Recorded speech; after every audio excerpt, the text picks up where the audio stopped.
প্রতি শুরু করছি আজকের সংবাদ। ঘাটাল লোকসভা কেন্দ্রের তারকা তৃণমূল প্রার্থী দেব তথা দীপক অধিকারী বৃহস্পতিবার বেলা 12টা নাগাদ মনোনয়ন দিতে হাজির হলেন মেদিনীপুরের জেলা শাসকের দপ্তরে। ঘাটাল লোকসভা কেন্দ্রের তারকা তৃণমূল প্রার্থী দেব তথা দীপক অধিকারী বৃহস্পতিবার বেলা 12টা নাগাদ মনোনয়ন দিতে হাজির ছিলেন মেদিনীপুরের জেলা শাসকের দপ্তরে।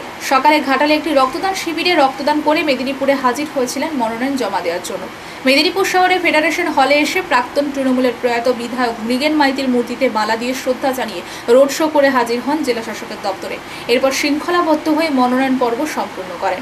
মনোনয়ন শেষ করে তিনি জানান, যত লক্ষ ভোট পাবো তত লক্ষ গাছ লাগাবো। দেশের মধ্যে ঘাটাল লোকসভা বিশ্ব উষ্ণায়নের বিরুদ্ধে লড়াইয়ে এগিয়ে থাকবে। নির্বাচনের সময় ঘোষণা করে রাখলাম, মনোনয়ন সম্পন্ন করে সংবাদ মাধ্যমের সামনে তার মনোনয়নের আগে রক্তদান করা ও গাছ লাগানোর প্রতিশ্রুতির বিষয়ে তিনি বলেন, জনপ্রতিনিধিদের মনোনয়ন এরকমই হওয়া উচিত। দুদিন আগেই জানতে পেরেছিলাম ব্লাড ব্যাংক থেকে সেখানে ব্লাড সংকট রয়েছে। আমার টিম বলেছিল মন্দিরে যাওয়ার জন্য মনোনয়ন দিতে আসার আগে, কিন্তু আমি সেখানে না গিয়ে রক্তদান শিবিরে রক্ত দিতে গিয়েছিলাম। আমি জানতাম সমস্ত সংবাদ মাধ্যম থাকবে, তো তাদের মাধ্যম দিয়ে এই বার্তাটা আমি দিতে পারবো। থ্যালাসেমিয়া যে সমস্ত রোগীরা রয়েছে তাদের বেঁচে থাকার যে দায়িত্বটা আমার মনে হয় সেটা আমারও নিতে পারি। সে সঙ্গে আরও একটা সিদ্ধান্ত নিয়েছি আমি, এই যে গত 70 বছরের রেকর্ড ভেঙে গরম পড়েছে তার পেছনে উষ্ণায়ন একটা কারণ। তাই গাছ লাগানোর সিদ্ধান্ত নিয়েছি। যতগুলো ভোট পড়বে ততগুলো গাছ লাগাবো। সেটা যদি 9 লক্ষ ভোট পড়ে তো 9 লক্ষ গাছ লাগাবো। জনপ্রতিনিধিদের কাজ শুধু উন্নয়ন, ভোট নিয়ে চলে যাওয়া নয়। এই গাছ লাগানোর মতো বিষয়গুলিতেও গুরুত্ব দেওয়া দরকার। গ্লোবাল ওয়ার্মিংয়ের বিরুদ্ধে যে লড়াই, সেই লড়াইয়ে ঘাটাল লোকসভা কেন্দ্র দেশের মধ্যে এগিয়ে থাকবে, সেটাই নির্বাচনের সময় বলে গেলাম। এদিন হিরণ প্রসঙ্গে দেব বলেন, উনি অনেক জ্ঞানী গুণী মানুষ, ওনার আর কোনো বার্তা লাগে না। ও সৎজান্তা প্রার্থী, ওকে শুভেচ্ছা। ঠাকুরের কাছে প্রার্থনা করব ওকে একটু সৎ বুদ্ধি দিক, শান্তি দিক, কেননা অনেক অশান্তির মধ্যে আছে। ওর কথাবার্তার মধ্যে তা বোঝা যায় ওর ভালোবাসার খুব প্রয়োজন।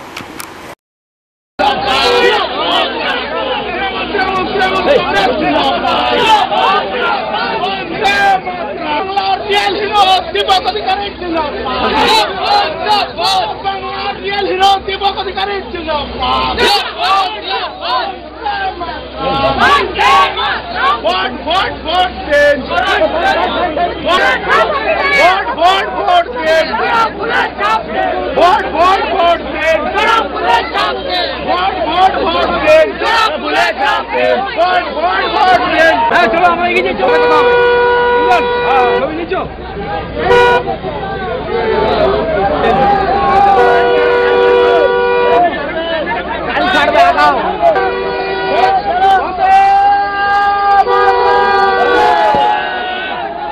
জুম করা আছে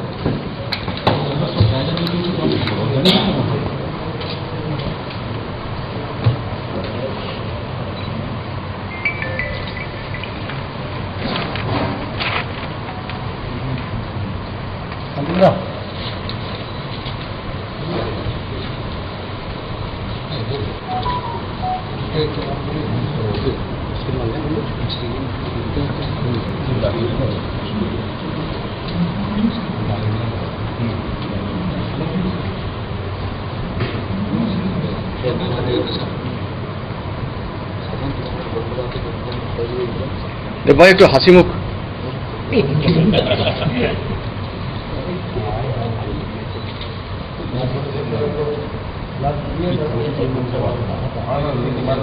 ওই তো ছবি দেখাচ্ছে, আপনি ছবি দেখাচ্ছেন।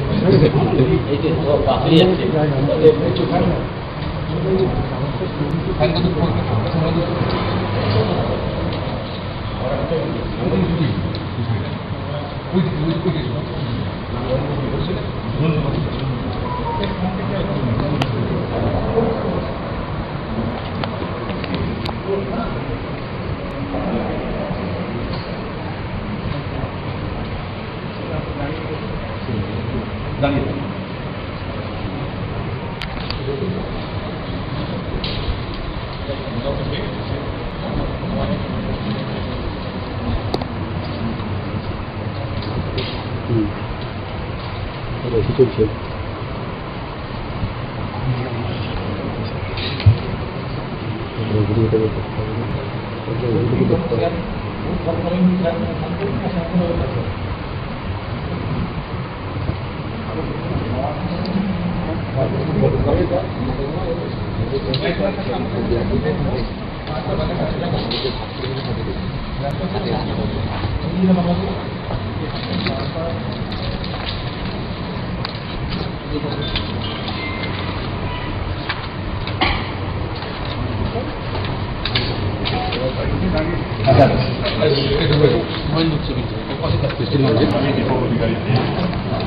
লোকসভার একটি আসন পূরণ করার উদ্দেশ্যে মনোনীত হয়ে ঈশ্বরের নামে শপথ করছি।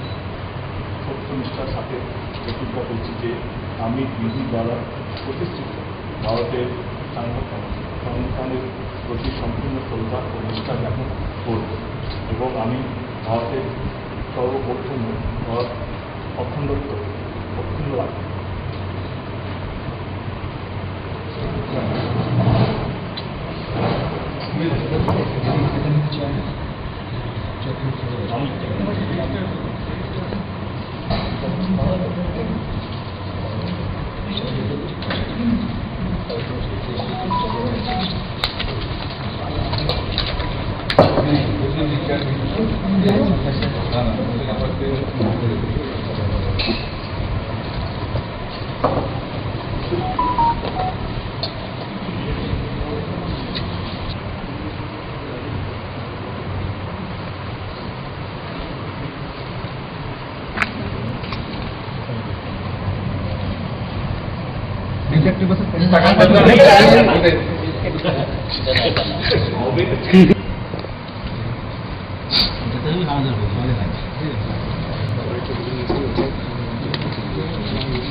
ছড়া নাই ছড়া বেশি ছড়া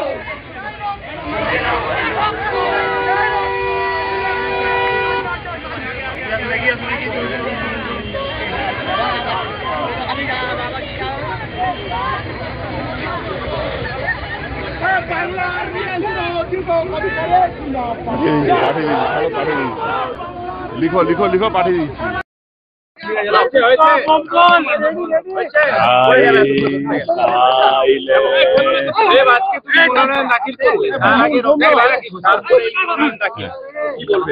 এটাই বলবো কি আজকে নর্মালি কি হয় যেটা সবাই করে নমিনেশন দেওয়ার আগে মন্দিরে পুজো করে এবং যেভাবে নমিনেশন দিতে যায় আমার মনে হয় কি যেটা আমি সবসময় বলি জনপ্রতিনিধির একটাই ধর্ম হওয়া উচিত মানব ধর্ম। আমার কাছে দুদিন আগে ফোন এসেছিল ঘাটালে ব্লাড ব্যাংকে ব্লাড নেই কারণ এই গরমে ব্লাড ডোনেশন ক্যাম্পগুলো হচ্ছে না।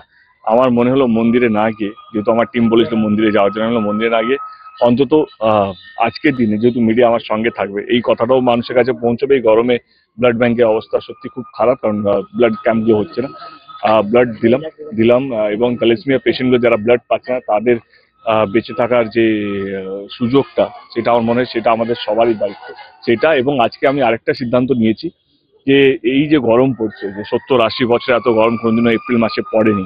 সেই জন্য আমার মনে হয় কি এটা আমরা সিদ্ধান্ত নিচ্ছি কি আমরা আমাদের ঘাটাল লোকসভা কেন্দ্রে আমাকে আমার প্রতি যতগুলো ভোট পড়বে আমরা ততগুলো গাছ লাগাবো।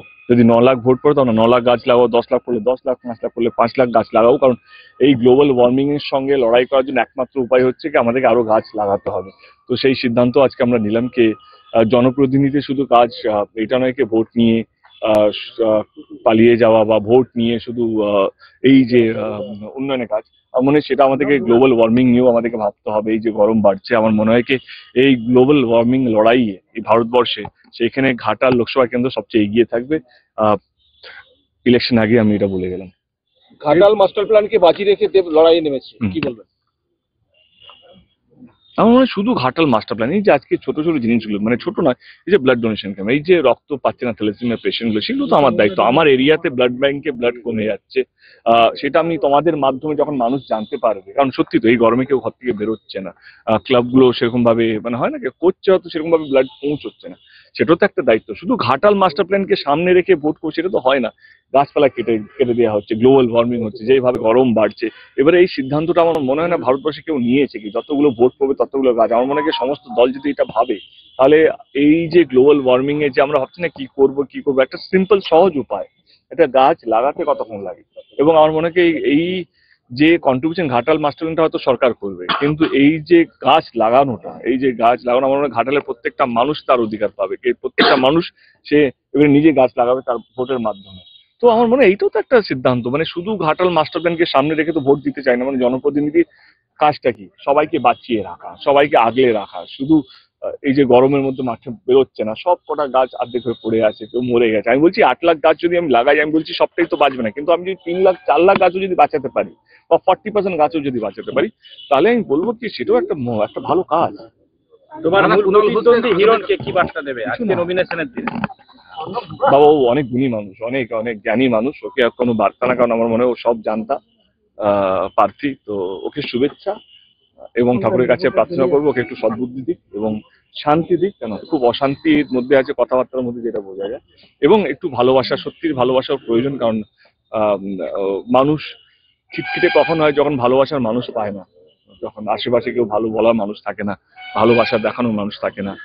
তো আমার মনে হয় সেইটারও অভাব জীবনে, সেটা বুঝতে পারছি। সেই জন্য এত বিরক্তকর ভাষণ দেয় বা আক্রমণ করে। আমার মনে হয় একটু ভালোবাসার প্রয়োজন।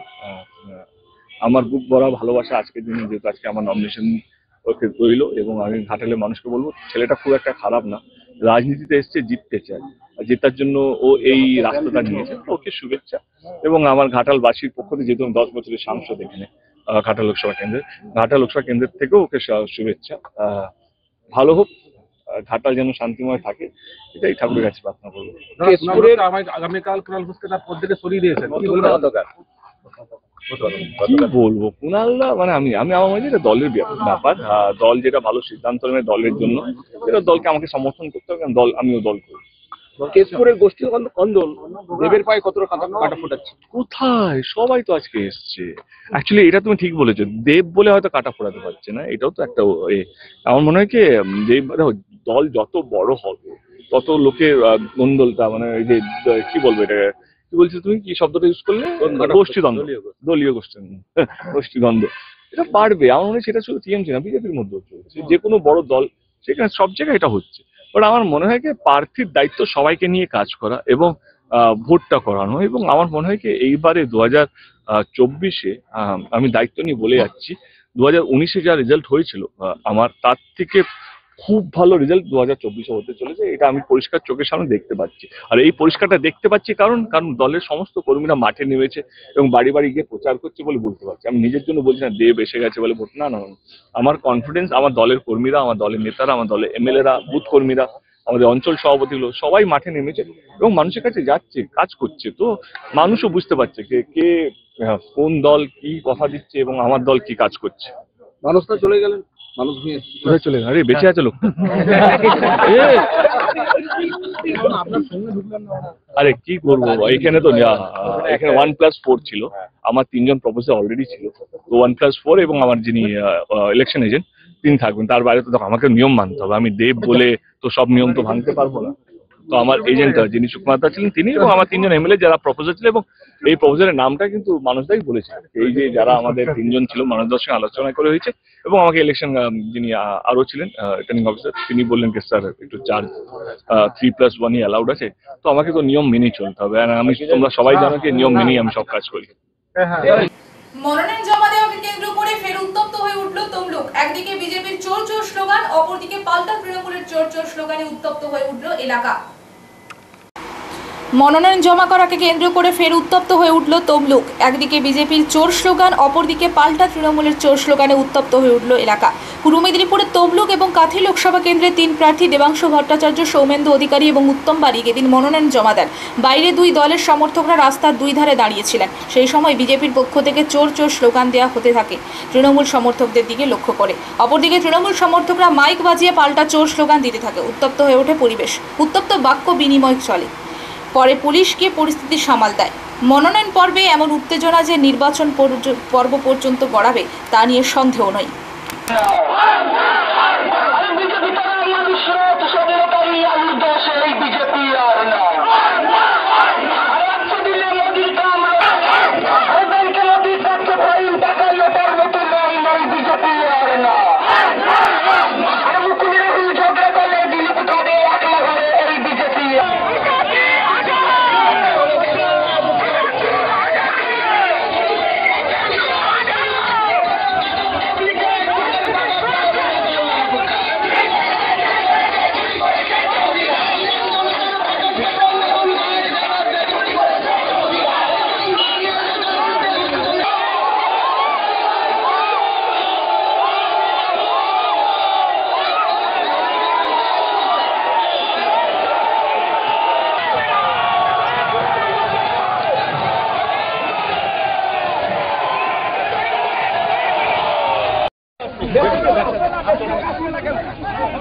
অন্য কেউ চলে না দাদা ঢোকে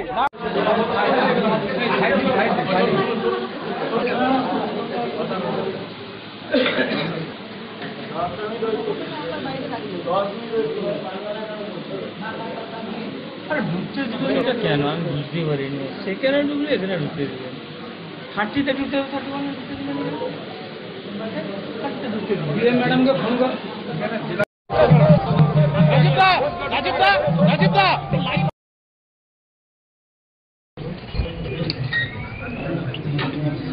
সোমনাথ আপনি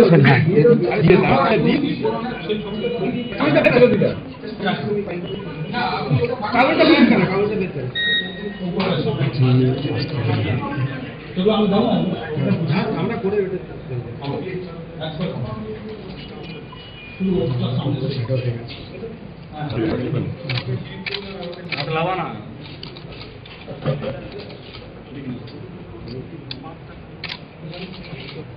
হ্যাঁ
আজকে আপনি যখন নমিনেশন দিতে আসেন দেখা গেল দীর্ঘক্ষণ ধরে আজকে একটা বচসা সৃষ্টি হলো, কি বলবেন এটা নিয়ে? দাদা বচসা এই যে এখানে যারা ছিলেন জিজ্ঞেস করেন এই অফিসারদের, একটি অফিসার ছিলেন এখানে অসভ্যতা করছিলেন, তোলামূলের চটি চাটতে নতুন করে শিখেছেন বোধহয়।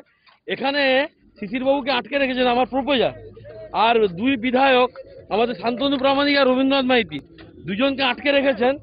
গেটটাও তুলছিলেন না, আমার মাথায় লেগেছে গেটটা যাওয়ার সময় যদি আমার তেমন কিছু। কে পুলিশ, কোন পুলিশ কিছু চিনি না বাবু, জানি না কে কি বলছে, তাও আর কানে ঢোকেনি। আমি রাস্তা পেয়েছি, চলে এসেছি। ছেলের হয়ে তো নয়, ছেলে মনোনয়ন জমা দিবে। আমি তার প্রস্তাবক হতে পারি, একজন সাধারণ ভোটার। আমার ভোটার যে কাজ, সে কাজ করব। ছেলে দাঁড়িয়েছে, নিশ্চয়ই তার জন্য ভোটটা দিতে হবে, ভোট দিব। ফল আপনারা এখন বাকি আছে ভাবছেন নাকি? হ্যাঁ, ওসব ফল ডিসাইডেড হয়ে গেছে। নন্দীগ্রাম যা বলে দিয়েছে এইটি হবে। নিশ্চিতভাবে উপযুক্ত এরিয়ার মধ্যে, নির্দিষ্ট সীমানার মধ্যে যদি কোনো রাজনৈতিক দল তার পতাকা নিয়ে প্রবেশ করেন তাহলে নিশ্চিত নির্বাচন কমিশন তার উপযুক্ত ব্যবস্থা নেবে।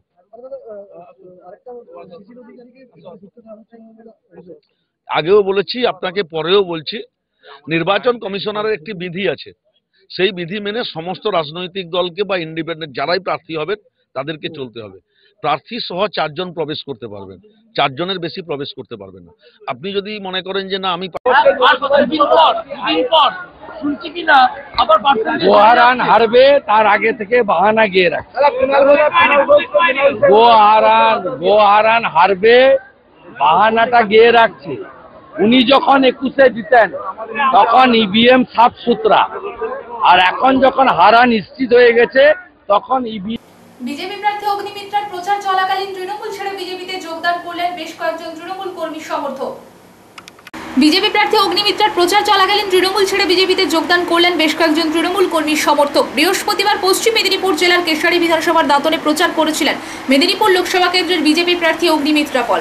প্রচার চলাকালীন এদিন বিকেলে দাঁতনের পানশুলিয়াতে তৃণমূল ছেড়ে বিজেপিতে যোগদান করলেন বেশ কয়েকজন তৃণমূল কর্মী সমর্থক। তাদের হাতে বিজেপির দলীয় পতাকা তুলে দেন মেদিনীপুর লোকসভা কেন্দ্রের বিজেপি প্রার্থী অগ্নিমিত্রা পল। তিনি বলেন, তৃণমূল তো একটা ক্লাব, সেটা কোনো পার্টি নয়, এবং সেখানে তাদেরকে কতটা সিন্ডিকেট চালাবে, একে কতটা তোলাবাজি তুলবে, কে কোথা থেকে এই কাটমানি খাবে, এটাই তাদের উদ্দেশ্য। যোগদানকারীদের বক্তব্য, তৃণমূলের কোনো উন্নয়নে তারা পাননি, তাই আজ তৃণমূল ছেড়ে বিজেপিতে যোগদান করলাম। ভাগ্যধর ভূঁইয়া, মুকুল দাস এবং সবাই মিলে আমরা একসঙ্গে তৃণমূলের যে গুন্ডারাজ, সে গুন্ডারাজকে প্রতিহত করব। পুতুল দাস যেভাবে চুরি করেছে পুরো কেশিয়ারি ব্লককে, তার বিরুদ্ধে প্রতিবাদ করব। আমাদের নেত্রী দাঁতন ব্লকে সব সময় অগ্নিমিত্রা দিয়ে আসবেন। উনি পুলিশের সঙ্গেও কথা বলছেন, যদি আমাদের একজন কার্যকর্তার উপর হামলা হয়, আমাদের দিদি, আমাদের প্রার্থী সবসময় আমাদের পাশে আছে। বলুন ঠিক আছে।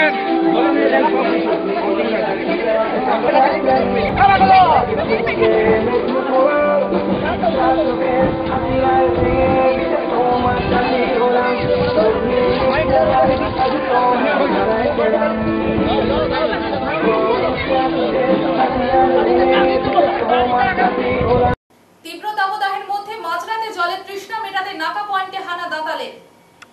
তীব্র দাবদাহের মধ্যে নির্বাচন 25শে মে রয়েছে মেদিনীপুর, ঝাড়গ্রাম, ঘাটাল সহ কাঁথি তমলুক আসনের নির্বাচন।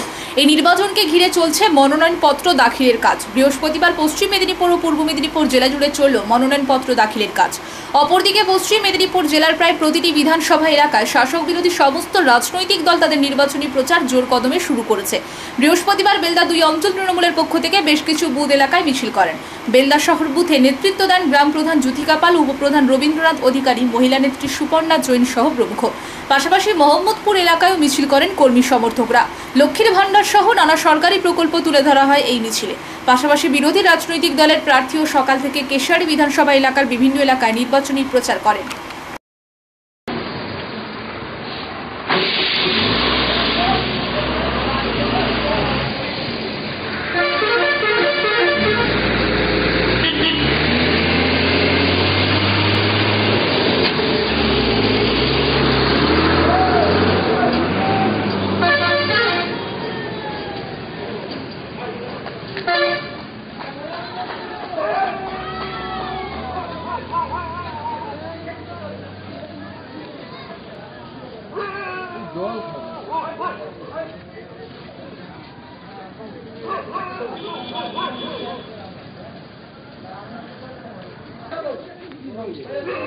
আইআইটি থেকে পাশ করে ইঞ্জিনিয়ার হওয়ার স্বপ্ন ঝাড়গ্রামের অন্বেষা ঘোষের। এবার মাধ্যমিক পরীক্ষা 685 নম্বর পেয়ে রাজ্যের মধ্যে নবম হয়েছে অন্বেষা। ঝাড়গ্রাম শহরের রঘুনাথপুরে বাড়ি। আইআইটি থেকে পাশ করে ইঞ্জিনিয়ার হওয়ার স্বপ্ন ঝাড়গ্রামের অন্বেষা ঘোষের। এবার মাধ্যমিক পরীক্ষায় 685 নম্বর পেয়ে রাজ্যের মধ্যে নবম হয়েছে অন্বেষা। ঝাড়গ্রাম শহরের রঘুনাথপুরে বাড়ি। ঝাড়গ্রাম শহরের রানী বিনোদ মঞ্জুরি রাষ্ট্রীয় বালিকা বিদ্যালয়ের ছাত্রী অন্বেষা ঘোষ। ঝাড়গ্রামের এই ছাত্রী রাজ্যের মধ্যে নবম স্থান করায় খুশি ঝাড়গ্রামবাসী। অন্বেষার বাবা অমলেন্দু ঘোষ ঝাড়গ্রাম শহরের অশোক বিদ্যাপীঠ স্কুলের শিক্ষক, মা রবি সাহু ঘোষ গৃহবধূ। প্রায় 3 মাসের মাথায় বৃহস্পতিবার প্রকাশিত হচ্ছে মাধ্যমিক পরীক্ষার ফলাফল। আর সেই জীবনের বড় পরীক্ষায় রাজ্যের মধ্যে স্থান করতে পেরে গর্বিত মা বাবা সহ পরিবারের লোকজন। বাবা বলেন, মেয়ে বরাবরই পড়াশোনায় ভালো ফল করবে আশা করেছিলাম, কিন্তু রাজ্যের মধ্যে মেধা তালিকায় নবম স্থান করায় আমরা খুব খুশি। ওর ইচ্ছা আইআইটি থেকে পাশ করে একজন সফল ইঞ্জিনিয়ার হওয়া। এদিকে অন্বেষা জানিয়েছে, এই রেজাল্ট হওয়ায় খুব আনন্দ হচ্ছে। রাজ্যের মধ্যে নবম হব ভাবতে পারিনি। সে জানায়, অঙ্ক বাবার কাছে পড়তো, বাকি সব বিষয়ের জন্য মাস্টার মশাই ছিলেন, তাদের কাছে পড়তো। তার এই ফলের জন্য বাবা মা সহ পরিবারের স্কুলের অবদান আছে। অন্বেষা ঠাকুরদা গত 9 দিন আগে মারা গেছেন, তার জন্য অশোক চলছে। দেশের বাড়ি ঝাড়গ্রাম জেলার বেলিয়াবেড়া থানার মহুলি গ্রামে রয়েছে অন্বেষাদের পরিবার। এদিন তার স্কুলে মার্কশিট নিতে আসে। অন্বেষার এই দুর্দান্ত রেজাল্টের খবর পেয়ে তৃণমূল কংগ্রেসের ঝাড়গ্রাম লোকসভার প্রার্থী কালীপদ সরেন সহ তৃণমূল কর্মীরা পুষ্পস্তবক দিয়ে শুভেচ্ছা জানান।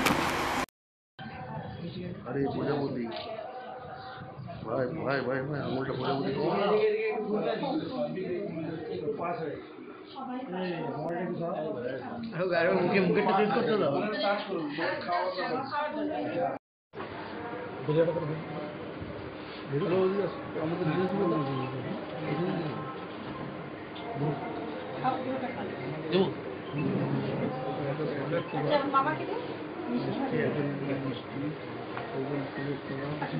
কথা বলে না, সবাই তোমার জন্য অপেক্ষা করে আছে। জলটা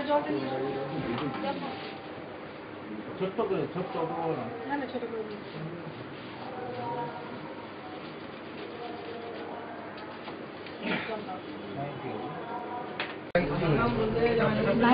নবম স্থান।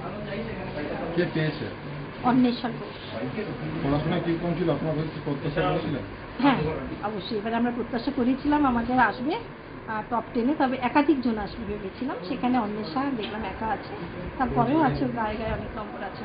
প্রাপ্ত নম্বর কত? 650। আর আপনাদের সার্বিক এই কোন রেজাল্ট কিরকম? সবাই পাস করেছে, এটা আমাদের গর্বের কারণ হচ্ছে সবাই তো লটারি দেয়, সব রকম থাকে, সবার সাফল্য এলেই তখন আমাদের মনে হয় যে সত্যি সব সাফল্য এলো। বাকি স্টুডেন্টরা কিরকম রেজাল্ট করেছে? বাকি বলতে আমাদের ডবল এ মানে 90% পেয়েছে অ্যান্ড অ্যাবাভ 16 জন, আর এ প্লাস পেয়েছে 21 জন, এ পেয়েছে 44 জন, বি প্লাস 34 জন, বি 13 জন এবং সি 7 জন, টোটাল 135 জন এবারে পরীক্ষার্থী সকলেই পাস। কি নাম আপনার? আমার নাম ডক্টর পুষ্পলতা বাবু মুখার্জি। আচ্ছা, এখানে কিন্তু আরেকটা বিষয় বলা আছে, এই 135 জনের মধ্যে 100 জন বাংলা মিডিয়াম, 35 জন ইংলিশ মিডিয়াম, এবং এবারে ফার্স্ট ব্যাচ ইংলিশ মিডিয়াম যারা মাধ্যমিক দিচ্ছে। অন্বেষা কিন্তু ইংলিশ মিডিয়ামেরই ছাত্রী।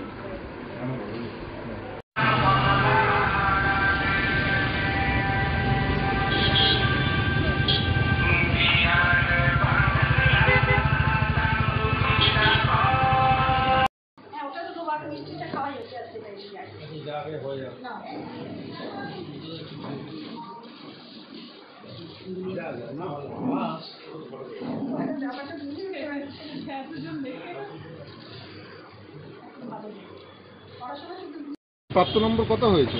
685। তুমি কি র্যাঙ্ক করেছো? হ্যাঁ, আমি স্টেটে 9th র্যাঙ্ক করেছি। কিরকম পড়াশোনা করতে? পড়াশুনো স্কুলে যা পড়ানো হতো এবং তাছাড়া আমার বাড়িতে যে টিউশন ছিল সেখানে পড়তাম এবং সেলফ স্টাডি করতাম। কত ঘন্টা পড়াশোনা করতে? স্কুল আর টিউশন বাদ দিলে এমনি সেলফ স্টাডি দিনে 3-4 ঘন্টা করতাম। এটা কি প্রত্যাশা করেছিল? ভালো রেজাল্ট হবে জানতাম, তবে স্টেট র্যাঙ্ক করবো আমি আশা করিনি। এর পেছনে পেছনে কাদের হাত বলবো? আমার মা বাবা, পরিবারের প্রত্যেকে এবং স্কুলের সবাই, আমার যেসব টিচাররা আমাকে সাহায্য করেছেন প্রত্যেকের অবদান রয়েছে। কি হতে চাও তুমি? আমার বড় হয়ে ইঞ্জিনিয়ারিং করার ইচ্ছা আছে। তীব্র দাবদাহের মধ্যে নির্বাচন। 25শে মে রয়েছে মেদিনীপুর, ঝাড়গ্রাম, ঘাটাল সহ কাঁথি তমলুক আসনে নির্বাচন। এই নির্বাচনকে ঘিরে চলছে মনোনয়নপত্র দাখিলের কাজ। বৃহস্পতিবার পশ্চিম মেদিনীপুর ও পূর্ব মেদিনীপুর জেলা জুড়ে চলল মনোনয়নপত্র দাখিলের কাজ। তীব্র দাবদাহের মধ্যে নির্বাচন। 25শে মে রয়েছে মেদিনীপুর, ঝাড়গ্রাম, ঘাটাল সহ কাঁথি তমলুক আসনের নির্বাচন। এই নির্বাচনকে ঘিরে চলছে মনোনয়নপত্র দাখিলের কাজ। বৃহস্পতিবার পশ্চিম মেদিনীপুর ও পূর্ব মেদিনীপুর জেলা জুড়ে চলল মনোনয়নপত্র দাখিলের কাজ। অপরদিকে পশ্চিম মেদিনীপুর জেলার প্রায় প্রতিটি বিধানসভা এলাকায় শাসক বিরোধী সমস্ত রাজনৈতিক দল তাদের নির্বাচনী প্রচার জোর কদমে শুরু করেছে। বৃহস্পতিবার বেলদা 2 অঞ্চল তৃণমূলের পক্ষ থেকে বেশ কিছু বুথ এলাকায় মিছিল করেন। বেলদা শহর বুথে নেতৃত্ব দেন গ্রাম প্রধান জ্যোতিকা পাল, উপপ্রধান রবীন্দ্রনাথ অধিকারী, মহিলা নেত্রী সুপর্ণা জৈন সহ প্রমুখ। পাশাপাশি মোহাম্মদপুর এলাকায়ও মিছিল করেন কর্মী সমর্থকরা। লক্ষ্মীর ভান্ডার সহ নানা সরকারি প্রকল্প তুলে ধরা হয় এই মিছিলে। পাশাপাশি বিরোধী রাজনৈতিক দলের প্রার্থীও সকাল থেকে কেশারী বিধানসভা এলাকার বিভিন্ন এলাকায় নির্বাচনী প্রচার করেন। তৃণমূলকে পরাজিত করা যায় না, যাবে না, যায় না, যাবে না। এই দায়িত্ব বলে মা বোনেরা বেঁধে জোট, যারা ফুলে দাও ভোট। আজকের এই মিছিল মহিলাদের নিয়ে কেন? মহিলা কর্মী সবচেয়ে বেশি উপকৃত, মানে মহিলারা, বাড়ির মহিলারা মমতা ব্যানার্জির কাছে সবচেয়ে বেশি উপকৃত। কন্যাশ্রী, রূপশ্রী থেকে আরম্ভ করে লক্ষ্মীর ভান্ডার ডবল করে দিয়েছে। উৎসাহ সারা পশ্চিমবাংলায় ফেটে পড়ছে মহিলাদের উৎসাহ।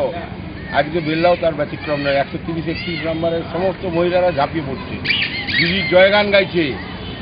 বিজেপি বলছে এর বন্ধ করে দেবে, কিন্তু তারা প্রতিবাদ করছে যে মমতা ব্যানার্জির যে সমস্ত কর্মসূচি বাঁচিয়ে রাখার জন্য পশ্চিমবঙ্গের তথা নারায়ণগড় ব্লক তথা বেলঘাটের 2 অঞ্চলের মহিলারাও কিন্তু সামিল হয়েছে। কাঁধে কাঁধ নিয়ে, ঝান্ডা কাঁধে নিয়ে তারা কিন্তু আজকে মিছিল করলো।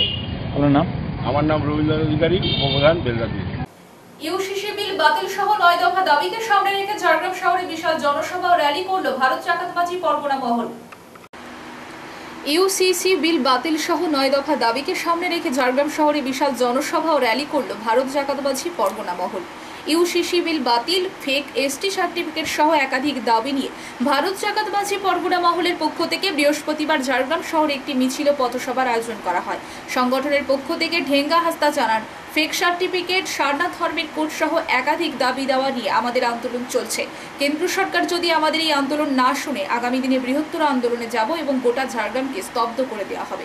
শুধু তাই নয়, ঝাড়গ্রাম লোকসভায় ভোট হচ্ছে, সেই ভোটের প্রভাব পড়লে বলে তিনি কেন্দ্রীয় সরকারকে রীতিমতো হুঁশিয়ারি দেন। সেই সঙ্গে তিনি বলেন, আমাদের এই দাবিগুলি দ্রুত কেন্দ্রীয় সরকার রূপায়ণের উদ্যোগ গ্রহণ না করলে আমরা আগামী দিনে রাস্তায় নেমে আরও বৃহত্তর আন্দোলন শুরু করব।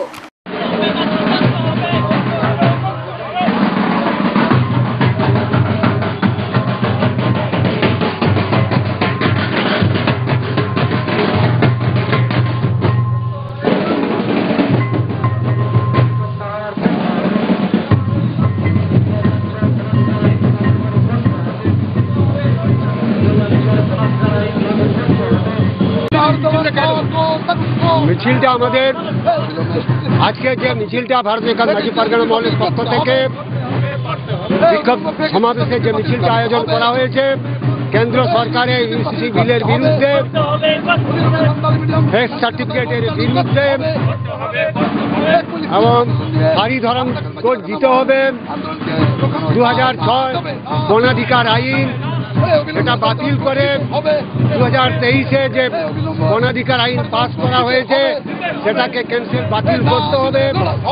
এই সব এর বিরুদ্ধে ভারত জাকাতবাজি পরগনা মহল আন্দোলনে নেমেছে।